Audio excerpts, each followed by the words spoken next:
Hello dear, in this video we will learn and we will take overview of C++ language. हम C++ language के बारे में complete overview हासिल करेंगे कि कैसे C++ लैंग्वेज क्या है। इसके फर्स्ट ऑफ ऑल हम जानते हैं इसके वेरिएबल्स होते हैं और उसके बाद कॉन्स्टेंट्स एंड कीवर्ड्स। कुछ कीवर्ड्स होते हैं जो कि C++ के डेवलपर्स ने डिफ़ाइन किए हुए हैं, वो इसमें यूज़ किए जाते हैं। और स्टेटमेंट्स की प्रिंटिंग होती है, फिर एक्सप्रेशंस होती हैं, एंड देन उसके बाद हम जानते हैं सी प्लस प्लस के फंक्शंस यूज़ किए जाते हैं। और अगर हम एक टास्क को दोबारा परफॉर्म करना चाहते हैं तो उसके लिए लूप्स इस्तेमाल किए जाते हैं। तो सबसे पहले हम इसके फंक्शंस देखेंगे। फंक्शंस जिसमें टू टाइप्स ऑफ फंक्शंस होते हैं, आप देख सकते हैं एक बिल्ट इन फंक्शंस हैं और दूसरा यूज़र डिफाइंड फंक्शंस है। अब जो बिल्ट इन फंक्शंस हैं उसके उसके हेडर फाइल्स जो यूज़र हमें प्रोग्राम डेवलपर या जो लैंग्वेज के डेवलपर्स हैं उन्होंने हेडर फाइल्स दी हुई हैं। हम उन हेडर फाइल्स को अपने प्रोग्राम के अंदर यूज़ करके वो सारे फंक्शन यूज़ किए जा कर सकते हैं। यानी हम जो उनसे मेथड एक हेडर फाइल है जिसकी मदद से हम स्क्वायर रूट और कई से प्रॉब्लम सॉल्व कर सकते हैं। और यूज़र डिफाइंड फंक्शन यानी कि एक फंक्शन को हम प्रोटोटाइप लिखेंगे, उसको डिक्लेयर करेंगे, देन उसको हम यूज़ कर सकते हैं। यानी फैक्टोरियल के लिए फंक्शन है, एडिशन के लिए भी, सब्ट्रैक्शन के लिए भी। बजाय हम के अलग अलग स्टेटमेंट्स लिखें, हम उस फंक्शन को कॉल करेंगे और वो वाला टास्क हमारा इजीली परफॉर्म हो जाएगा। ये कुछ छोटी सी डेफिनेशन थी जो फंक्शन के बारे में मैंने आपसे कही।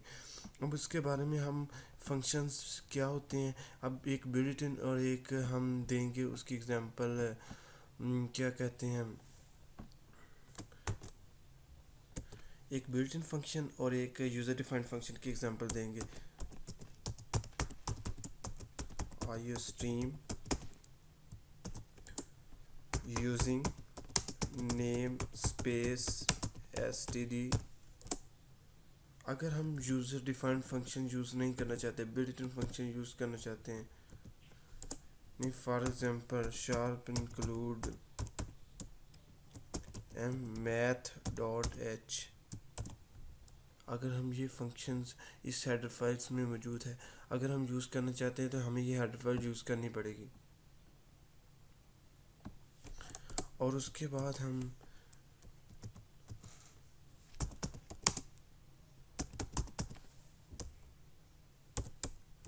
इंट मेन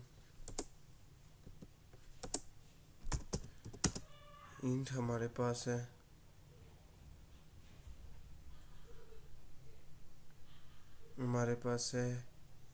एक्स में हमारे पास 49 है। अब ये 49 जो हमारे पास एक्स में है, अब अगर हम इसका लेना चाहते हैं SQRT,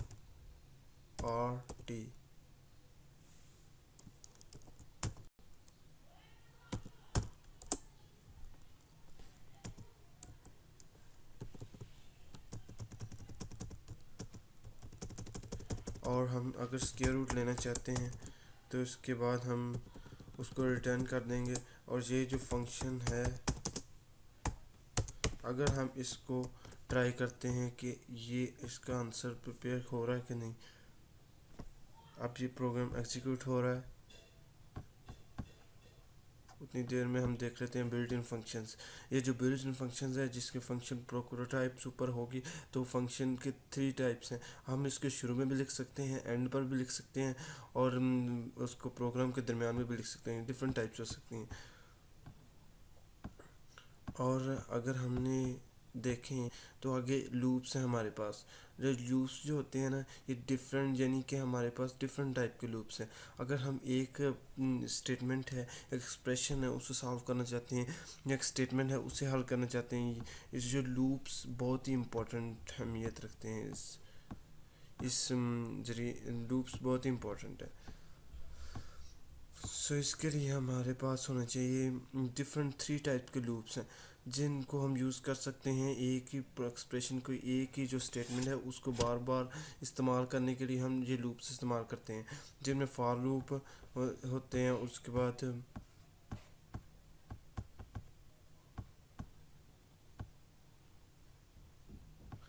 जिसमें हमारे पास फॉर लूप्स होते हैं,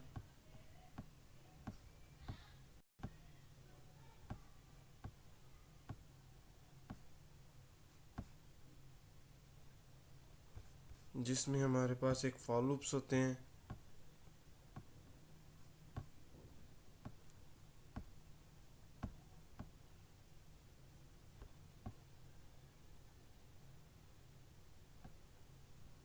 और अब हम इसके अंदर देख सकते हैं कि स्क्वायर रूट जो नया लिया जा रहा है, इस बिल्ट इन फंक्शन की मदद से हमने स्क्वायर रूट हासिल कर दिया। अब इसको मैं रन करता हूँ। आप देख सकते हैं 49 का स्क्वायर रूट 7 आता है। अब इसका आंसर 7 आएगा। आप देख सकते हैं ये प्रोग्राम रन हो रहा है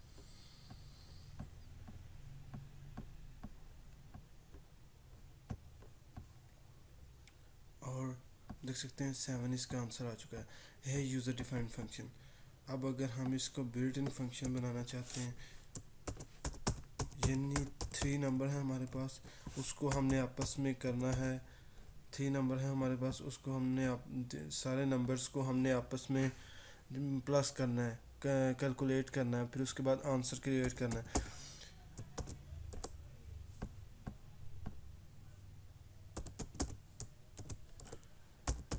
ये यूजिंग नेम स्पेस std। और इसके बाद है हमारे पास जो फंक्शन की प्रोटोटाइप है, यानी जो फंक्शन की इंटीजर टाइप का फंक्शन है। सम इसका नेम है, इंट ए, इंट बी, इंट सी। इसको हमने सेमीकोलन से इन्वॉल्व करना है हर दफ़ा।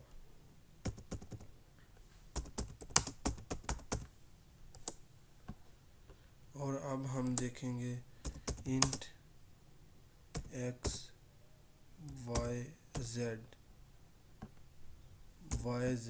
X is equal to 10, Y is equal to 12, Z is equal to 15। ये तीनों नंबर्स हैं।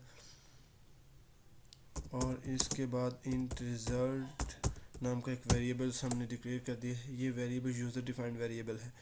ये वेरिएबल जौन सा है, ये यूज़र डिफाइंड वेरिएबल है। हमने इस वेरिएबल को डिक्लेयर कर दिया है। अब हमने इस वेरिएबल को डिक्लेयर कर दिया है और उसके बाद हम इस तीनों वेरिएबल्स को उस फंक्शन में पास करेंगे। sum जो फंक्शन बनाया गया है उसके अंदर x y z, और ये जो पीस ऑफ कोड है लिखेंगे हम, जो फंक्शन को कैलकुलेट करेगा वो हम एंड पे लिखेंगे।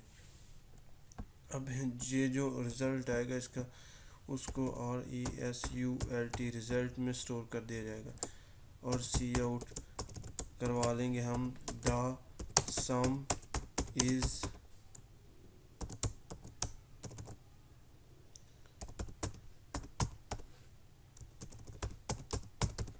और उसके बाद और रिटर्न इज इक्वल टू 0। और देन अगर हमने पीस ऑफ कोड लिखना है, यानी कि इंट sum सम जो सा है, int a, int b, int c,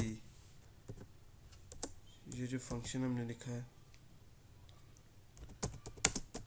s is equal to s जो सा है, इसमें आएगा a plus b plus c, और फिर उसके बाद रिटर्न कर देंगे हम s। अब हम इसको कंपाइल करते हैं, देखते हैं कोई ठीक से प्रोग्राम लिखा गया है कि नहीं। जिसको कंपाइल करने के बाद जो आंसर आएगा उसे हम देखेंगे। अब देखें यहाँ पे कुछ गलती हो रही है।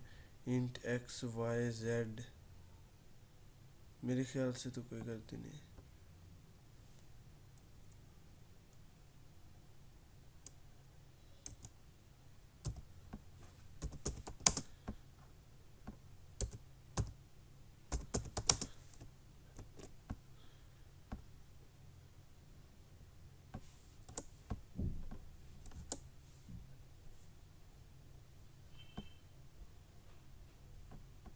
और अब हम इसको बिल्ड एंड रन करेंगे और अब हम देख चुके हैं कि ये जौन सा है, यहाँ भी बिल्ट इन फंक्शन और यूज़र डिफाइंड फंक्शन।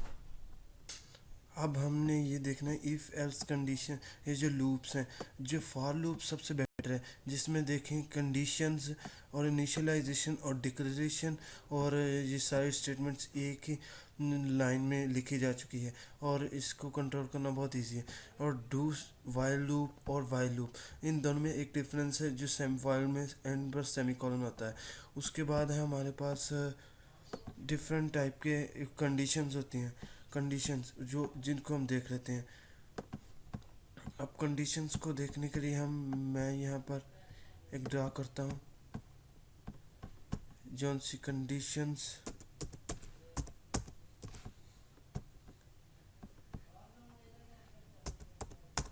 कंडी अब जो इसी ये कंडीशंस है हमारे पास, इनको देख रहे हैं हम। कंडीशंस जो यूज़ की जाती हैं, जिसमें इफ एल्स है, जे single two level, two statement में से वन स्टेटमेंट को जोन सा चूज़ करके उसको करेक्ट आंसर प्रोड्यूस करने के लिए ये यूज़ की जा सकती है। इसका जोन सा अल्टरनेटिव है वो कंडीशनल ऑपरेटर यूज़ किए जाते हैं। कंडीशनल ऑपरेटर जिसके सिंटैक्स को मैं बताना चाहूँगा। कंडीशनल ऑपरेटर इफ़ के तो ये ऐसे सिंटैक्स होता है, इसकी कंडीशंस लिखी जाती है, देन स्टेटमेंट जो कि एग्जीक्यूट होगी, अगर ये नहीं है तो एल्स, फिर ये जो स्टेटमेंट है ये एग्जीक्यूट होगी, फिर दूसरी स्टेटमेंट एग्जीक्यूट हो जाएगी। लेकिन अगर हम इसको कंडीशनल ऑपरेटर में कन्वर्ट करना चाहते हैं तो उसके लिए हमारे पास होगा, अगर ये कंडीशंस है,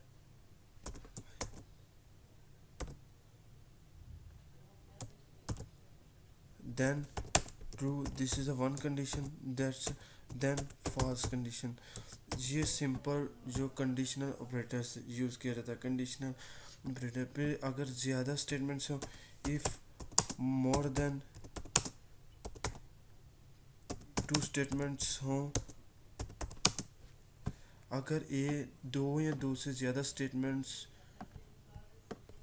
और मल्टीपल या फिर मल्टीपल स्टेटमेंट्स अवेलेबल हों और जिनमें एक स्टेटमेंट को ही हमने चूज़ करना हो, तो उसके लिए हम यूज़ कर सकते हैं डिफरेंट कंडीशंस हम यूज़ कर सकते हैं।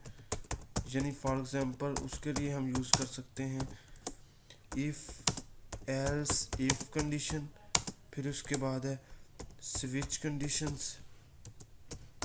अब ये सारे जितने भी कंडीशंस हैं इनके डिफरेंट स्विच है, इफ़ एल्स इफ़ है, ये इनके डिफरेंट सिंटैक्स हैं, सिंटैक्स इन सब के डिफरेंट हैं, सिंटैक्सेस हैं। और ये हमने देख ली कंडीशंस कैसे मल्टीपल स्टेटमेंट में से एक स्टेटमेंट को हम करेक्ट चूज़ कर सकते हैं। और अब जो इम्पोर्टेंट टॉपिक इसमें और अरेज और स्ट्रिंग्स हैं। अरेज यानी कि मल्टीपल एक डिफरेंट हम जो वेरिएबल्स को डिक्लेयर करते हैं, अगर एक अरे डिक्लेयर करने तो उसी टाइप्स के डिफरेंट वेरिएबल्स एक अरे में हम स्टोर कर सकते हैं। जो स्ट्रिंग्स को कैलकुलेट करने के लिए अपर में से लोअर कन्वर्टिंग करने के लिए ये बहुत ही ज़्यादा यूज़ की जाती हैं स्ट्रिंग्स। और उसके बाद है हमारे पास सॉर्टिंग एलिमेंट्स, यानी कि ए जो उनसे नंबर्स हैं उनको सॉर्ट करने के लिए, उनको प्रिंट करवाने के लिए ये सारे हम यूज़ कर सकते हैं अरेज को। अब जो स्ट्रक्चर है, जो स्ट्रक्चर हम कहाँ यूज़ करते हैं, अब स्ट्रक्चर और क्लासेस में डिफरेंस इतना है कि स्ट्रक्चर जो होता है वो हम यूज़ करते हैं डेटा को स्टोर करने के लिए।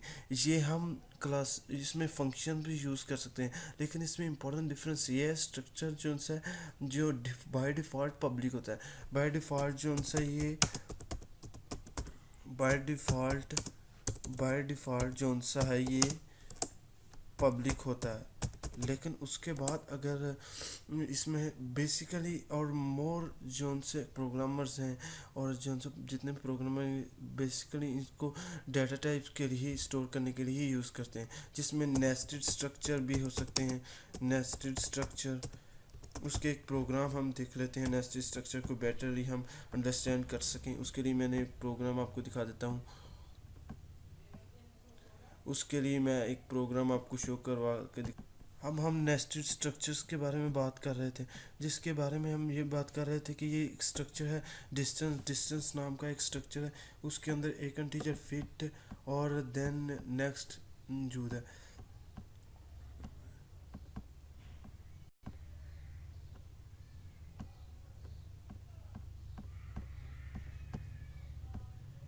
फ्लॉट एक इंटीजर है जिसमें हम वन से फीट और फ्लॉट में इंचेस, और नेक्स्ट स्ट्रक्चर है जिसका नाम है रूम लेंथ और विड्थ।